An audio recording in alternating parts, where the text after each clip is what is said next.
শয়তানের দাস হয়ে যাবে, অপবিত্র হয়ে যাবে। তাহলে আমি যেগুলো বলছি আপনারা লিখে নিন। 9 নম্বর সূরা 123 নম্বর আয়াত, 4 নম্বর সূরা 56 নম্বর আয়াত, 9 নম্বর সূরা 23 নম্বর আয়াত রয়েছে, 33 নম্বর সূরা 61 নম্বর আয়াত, 21 নম্বর সূরা 98 নম্বর আয়াত, 32 নম্বর সূরা 22 নম্বর আয়াত, 48 নম্বর সূরা 20 নম্বর আয়াত, 8 নম্বর সূরা 69 নম্বর আয়াত, 66 নম্বর সূরা 9 নম্বর আয়াত। এগুলো দেখবেন, আমি বলছি কেন দিচ্ছি এগুলো। 41 নম্বর সূরা 27 নম্বর আয়াত, 41 নম্বর সূরা 28 নম্বর আয়াত, 9 নম্বর সূরা 111 নম্বর আয়াত, 9 নম্বর সূরা 68 নম্বর আয়াত, 8 নম্বর সূরা 65 নম্বর আয়াত, 5 নম্বর সূরা 51 নম্বর আয়াত, 9 নম্বর সূরা 29 নম্বর আয়াত, 5 নম্বর সূরা 14 নম্বর আয়াত, 4 নম্বর সূরা 89 নম্বর আয়াত, 9 নম্বর সূরা 14 নম্বর আয়াত। কত বলবো?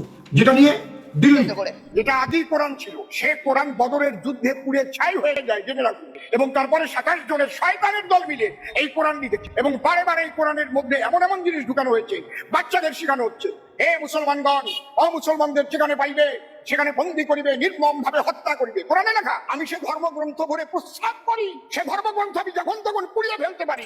ওর জন্মের ঠিক নাই। অসীম সরকার নামক সম্ভবত মানে বিধায়ক না এমএলএ এমপি, বিধায়ক, সে পরশুদিন সম্ভবত বক্তব্যে বলেছে ও নাকি কোরআন পড়েছে, তাতে বলা আছে যে অমুসলিমদেরকে যেখানে পাও সেখানে হত্যা করো। এই বক্তব্য খিদিরপুর এবং পার্শ্বস্থ এলাকা থেকে যতজন লোক মুসলিম এসেছেন, আপনারা কি কোনোদিন কথা শুনেছেন যে অমুসলিমদেরকে যেখানে পাও হত্যা করো?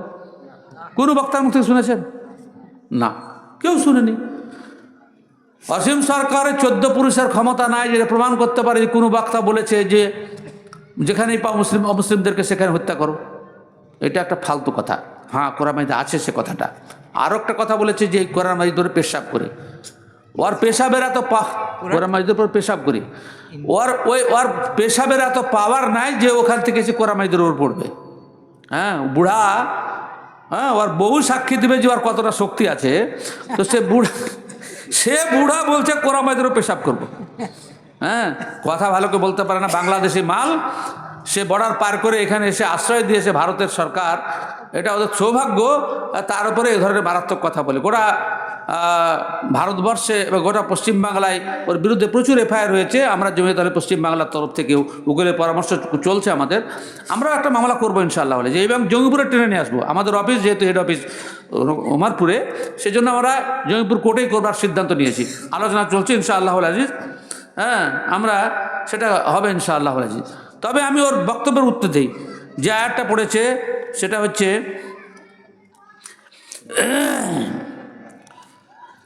আল্লাহ তাআলা বলছেন যে আযানুম মিনাল্লাহি ওয়া রাসূলিহি ইলান নাসি ইয়াওমাল হজ্জিল আকবার আন্নাল্লাহা বারিয়্যুম মিনাল মুশরিকিনা ওয়া রাসূলুহু ফা ইন তুবতুম ফাহুয়া খায়রুল লাকুম ওয়া ইন তাওয়াল্লাতুম ফাআলামু আন্নাকুম গায়রু মুআযজিল্লাহ ওয়া বাশশিরিল লাযিনা কাফারু বিআযাবিন আলীম। বিদায় হজের দিনেই ঘোষণাটা হয়েছিল, যারা চুক্তি ভঙ্গ করেছিল, মুসলমানদের ক্ষতি করছিল, তাদের জন্য যে সমস্ত যারা চুক্তি ভঙ্গ করে মুসলমানদেরকে ক্ষতি করছে, হ্যাঁ, তাদের যা লাগবো। আসসালামু আলাইকুম, বক্তব্য রাখছি, পরে কথা বললো, পরে কথা 5 মিনিট পরে। তো ব্যাপারটা যেটা হচ্ছে যে যদি ওই কিছু মুশরিকরা চুক্তি ভঙ্গ করে মুসলমানদেরকে আক্রমণ করছিল, চুক্তি ভঙ্গের দায়ে যারা চুক্তি করছিল, যারা চুক্তিতে যুক্ত ছিল, একমাত্র তাদেরকে খুন করার কথা হুকুম আছে। তারপরেও বলেছে, হ্যাঁ, তারপরে বলেছে যে ইল্লাল্লাযিনা আহাদতুম মিনহুম সুম্মা লাম ইয়াকুযু সাইয়্যান ওয়া লাম ইউযাহিরু আলাইকুম আহাদান ফাআতিমু ইলাইহিম আহাদাহুম। যে সমস্ত মুশরিকরা চুক্তি ভঙ্গ করেনি আর এবং তোমাদের বিরুদ্ধে কোনো প্রকার আক্রমণ করেনি বা কোনো প্রকার আক্রমণের সিদ্ধান্ত নেয়নি, ফাআতিমু ইলাইহিম আহাদাহুম ইলা মুদ্দাতিহিম, তো তাদের সাথে চুক্তি কিন্তু তাদের সময় পর্যন্ত বরকরার রাখো। সকলকে বলেনি, যারা চুক্তি ভঙ্গ করেছে তাদের কথা বলছে, যারা চুক্তি ভাঙেনি তাদের সাথে চুক্তিতে অবিচল থাকো যতক্ষণ পর্যন্ত সীমা শেষ না হয়। ইন্নাল্লাহা ইউহিব্বুল মুত্তাকিন, আল্লাহ ভীরুদেরকে ভালোবাসেন। ফাইজান সালাকাল আশহুরুল হুরুম ফাকতুল মুশরিকিনা হাইসু আজাদতুমুহুম ওয়া খুযুহুম ওয়াহসুরুহুম ওয়াকুদু লাহুম কুল্লা মারসাদ। হ্যাঁ, তারপরে আল্লাহ বলছেন যখন হারামের মাস কটা জানেন? একটা হচ্ছে রজব, আর একটা হচ্ছে মুহররম, শাওয়াল, জিলকাদা, জিলহজ। এই চারটা হচ্ছে হারামের মাস। এই মাসে যুদ্ধ বিগ্রহ নিষিদ্ধ। আল্লাহ তাআলা বলছেন এই মাস যদি চারটা যদি অতিক্রান্ত যখন হয়ে যাবে, তখন যে সমস্ত মানে মুশরিকরা চুক্তি ভঙ্গ করে মুসলমানদের ক্ষতি করছে, তাদেরকে চারিদিক থেকে ঘিরে ফেলো, তাদেরকে হত্যা করো, এবং কোনো দিক থেকে যাতে পালাতে না পারে। ওয়াকউদু লাহুম কুল্লা মারসাদ, প্রত্যেক পলায়নের রাস্তাতে তোমরা বসে পাহারা দাও যাতে পালাতে না পারে, যে চুক্তি ভঙ্গ করে মুসলমানদের ক্ষতি করেছে। কিন্তু ফাইন তাবু ওয়া আকামুস সালাত ওয়া আতাউজ যাকাত ফাখাল্লু সাবিলাহুম, কিন্তু যে তারা যদি তওবা করে সালাত প্রতিষ্ঠা করে, যাকাত দেয়, তাহলে তাদেরকে ছেড়ে দাও। কোথায় হত্যার কথা বলা হলো? যদি সঠিক পথে বলে তো ইন্নাল্লাহ গফুর রাহিম। তারপর আয়াত দেখেন আরও কত ভালো। ওয়াইন আহাদুম মিনাল মুশরিকিন ইস্তাজারাকা ফাআজিরহু, যদি কোনো মুশরিক তোমার কাছে আশ্রয় কামনা করে, তাদেরকে আশ্রয় দাও। হাত্তা ইয়াসমা কালাম আল্লাহ, তারা যেন আল্লাহর কালাম শুনতে পায়। সুম্মা আবলিগহু মা'মানা, নিরাপদ। তারপরে সে যদি ফিরে যেতে চায়, তাহলে তাকে নিরাপদ জায়গায় ছেড়ে দাও। আল্লাহ নিজে বলছেন মুশরিকদের সম্পর্কে, যে সমস্ত মুশরিকরা যুদ্ধ বিগ্রহ করছে না, তোমার কাছে যদি আশ্রয় কামনা করে, তাহলে তাদেরকে আশ্রয় দাও, এবং তারা যেন এমন জায়গায় রাখো তারা যেন আল্লাহর কালাম শুনতে পায়। আর তারপরে মা'মান, অর্থাৎ নিরাপদ জায়গা তাদেরকে পৌঁছে দাও। হ্যাঁ, যালিকা বিআন্নাহুম কওমুন লা ইয়ালামুন, কারণ এই লোকেরা বুঝে না বলে তোমার বিরোধিতা করছে। কিন্তু তারা যদি তোমার আশ্রয় প্রার্থনা করে, তাহলে তারা আশ্রয় দাও। আর রাসূল কারীম সাল্লাল্লাহু আলাইহি ওয়াসাল্লামের জীবনে মুশরিকদেরকে আশ্রয় দেওয়ার কথা, সুমামা বিন উসালের কথা সমস্ত ইতিহাসে তো আছে। আর এটা হচ্ছে আগে কথাবার্তা কাইফা, কি কারণটা সে আল্লাহ বলছেন, কাইফা ওয়া ইয়াজহারু আলাইকুম লা ইয়ারবিকু ফিকুম ইল্লা ওয়ালা জিম্মা, তোমরা কেন ওদেরকে ছাড়বে? হ্যাঁ, কেননা তারা ইল্লাহু ওয়ালা জিম্মা, তারা কোনো চুক্তির তারা কোনো আত্মীয়তারও সম্মান রাখে না, এবং কোনো প্রকার জিম্মা, যেগুলো জিম্মেদারি আছে বা মানে আশ্রয় দেওয়ার কথা আছে, সেটাও লক্ষ্য রাখে না। ইউযিনাকুম বিআফওয়াহিম, মুখে তোমাদেরকে রাজি করে, তাআবা কুলুবুহুম, কিন্তু অন্তর তাদের অন্তর তোমাদের বিরুদ্ধে। ফাসাদ্দু আন সাবিলিহি ইন্নাহুম সাআ মা কানু ইয়ামালুন লা ইয়ারকুবু ফি মুমিনিন ইল্লা ওয়ালা জিম্মা ওয়া উলাইকা হুমুল মুহতাদুন। একটাই কথা। আর আল্লাহ তাআলা যুদ্ধের অনুমতি যেটা দিয়েছেন সেটা কি? ওয়াজানা লিল্লাযিনা ইউকাতিলুনা ফি সাবিলিল্লাহ বিআন্নাহুম যুলিমু, মুসলমানদের মধ্যে জুলুম হয়েছে বলে তা প্রতিরোধ করার জন্য হয়েছে।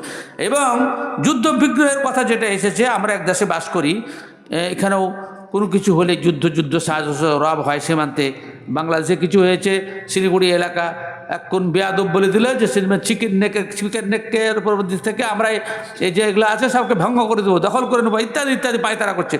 মুরাদ তো কিছু নাই, বাংলাদেশের কিছু দুষ্ট লোক আছে যাদের ক্ষমতা নাই, ক্ষমতার থেকে অনেক বেশি কথা বলে এবং পরিবেশকে উত্তপ্ত করে। এটা অন্যায়, যেখান থেকে কথা বলুক না কেন, অন্যায় কথা বলে সেটাকে অন্যায় স্বীকার করতে হবে।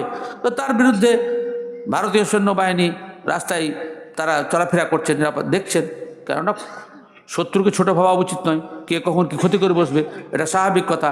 হ্যাঁ, তো ব্যাপারটা যেটা হচ্ছে যে প্রত্যেকটা দেশের এটা নীতি, ইসলামী স্টেটের এটা নীতি ছিল, যারা ক্ষতিকারক হবে তাদের বিরুদ্ধে, সকলের বিরুদ্ধে নয়, যারা ক্ষতি করবে তাদের বিরুদ্ধে সংগ্রাম করতে আল্লাহ তাআলা নিজে বলেছেন।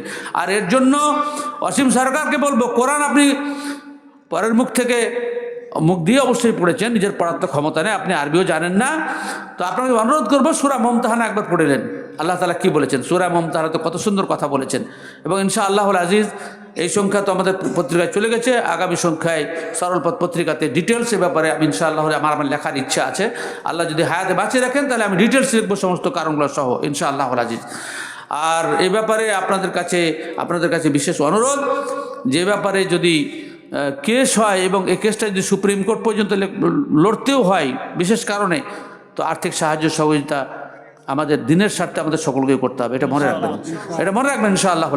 কিন্তু আজকে আমি একটা ভিডিও শেয়ার করেছি, ঝাড়খণ্ডের এক হিন্দু সনাতনী, সে নিজে বলছে অসীম সরকারকে যে তুই কতটুকু পড়েছি রে, তুই কতটুকু পড়েছি কি? আমি পড়েছি নিয়ে এমন সুন্দর ব্যাখ্যা দিয়েছে, আমি শেয়ার করেছি ওটা। আপনারা যারা আমার ফেসবুকের সাথে যুক্ত আছেন তারা দেখবেন, ওতে একদম আমি কি জবাব দেবো, একদিন হিন্দু ন্যায্য জবাব দিয়ে দিয়েছে। তো আল্লাহ তাআলা কোরআন মাজিদে নিজে বলছেন ইউরিদুন লিয়াতফিউ বিআফওয়াহিম আল্লাহু মুতিম্মু নূরিহি ওয়ালাউ কারিহাল কাফিরুন। হ্যাঁ, দুনিয়ার কি আছে একটা উর্দু কবিতা গো, খুব মজা, হঠাৎ করে বেরিয়ে আসে না। কুফর কে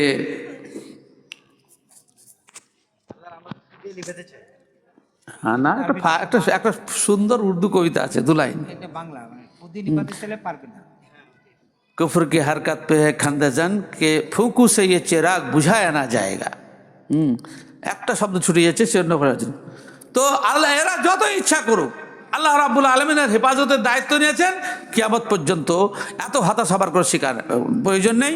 আমি আর বেশি বক্তব্য লম্বা করতে চাচ্ছি না, আশা করি করেছেন। এখানে একটা ফতোয়া জিজ্ঞাসা করেছে।